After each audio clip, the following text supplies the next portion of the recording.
आप इतने कम टाइम में एक्सरसाइज कैसे कर पाएंगे? उनको क्यों आप पूछ रहे हैं बर्थ सर्टिफिकेट? अब उनके पास पैसे भी नहीं है वापस जाने बिहार को। मिस जब हो जाएंगे तो उसका सिटीजनशिप का मामला हो जाएगा। ये तो फिर उसको राइट मिलना चाहिए। राइट टू रिकॉल तो अपने हमारे पास नहीं है कि यहाँ पर बांग्लादेश के लोग आ गए हैं। कहाँ है बताओ हमको। हमारी पार्टी में भी हम बैठ के बात करेंगे और इस पर क्या फैसला लेंगे, मगर हमारा एक ही है कि आप इतने कम टाइम में एक्सरसाइज कैसे कर पाएंगे? बहुत टाइम कम है। एसआईआर भाई जो लोग जो अपना एड्रेस चेंज कर लिए उनको क्यों आप पूछ रहे हैं बर्थ सर्टिफिकेट? माइग्रेशन होता है, अब क्या करेंगे वो लोग? मैं हैदराबाद में बैठा हूं, तेलंगाना के मुख्तलिफ गांवों से हर मेरे ऑफिस को कभी 10 लोग कभी 20 लोग बिहार के आते हैं कि हम यहां पर लेबर हैं, बताओ हम क्या करना चाहिए। अब उनके पास पैसे भी नहीं है वापस जाने बिहार को।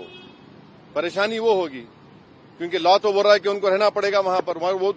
वो गए इसलिए कि बिहार में कुछ है ही नहीं, कोई सरकार ने उनका रोजगार का इंतजाम किया ही नहीं, तो मजबूरी उनकी है, बाहर बैठे हैं। तो ये सब प्रॉब्लम्स हमने ईसीआई के सामने रखे, हमने कहा इसका तो आप सोल्यूशन निकालिए। चुनाव आयोग ने क्या भरोसा दिया आपको? काफी आप चुनाव आयोग खुद बोलेगा, मैं क्यों बोलूंगा चुनाव आयोग की तरफ से? क्योंकि वो तो अंदर से आप आश्वस्त नहीं, आश्वस्त सवाल नहीं। देखिए, हमने ये सब जो बातें आपके सामने रखी हैं, जो पॉइंट्स हमने सामने रखी हैं, उनके सामने जाके बोला हमने कि ये प्रैक्टिकल डिफिकल्टीज हैं।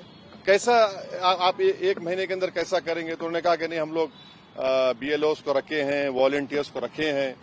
तो ये इसका डिफिकल्टी ये है कि जल्दबाजी में अगर 15-20% लोगों के नाम भी मिस हो गए और फिर आप देखिए मिस जब हो जाएंगे तो उसका सिटीजनशिप का मामला हो जाएगा। ये तो फिर तो आप वही तो आसाम का डिओटर हो जाएगा फिर।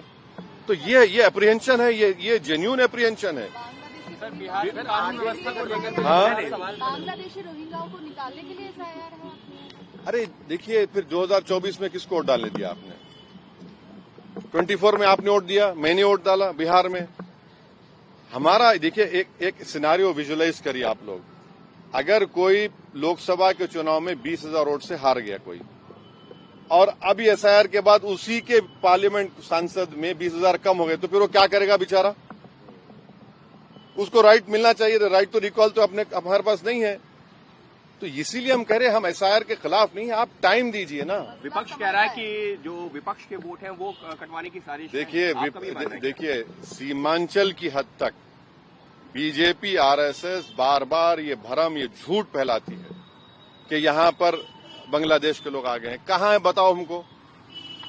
एक तो बता दो 71 में बांग्लादेश बना, जब वो लोग नहीं गए, इस सरजमीन को उन्होंने माना, वहां पर भारत की वॉर ऑफ इंडिपेंडेंस में हिस्सा लिया। बल्कि सीमांचल इलाके में अख्तर भाई बोलेंगे, वहां पर तो इतना बैकवर्ड इलाका उस वक्त भी था, आज भी है, कि लोगों को लाकर वहां पर कैदी बनाते थे। क्या अख्तर भाई?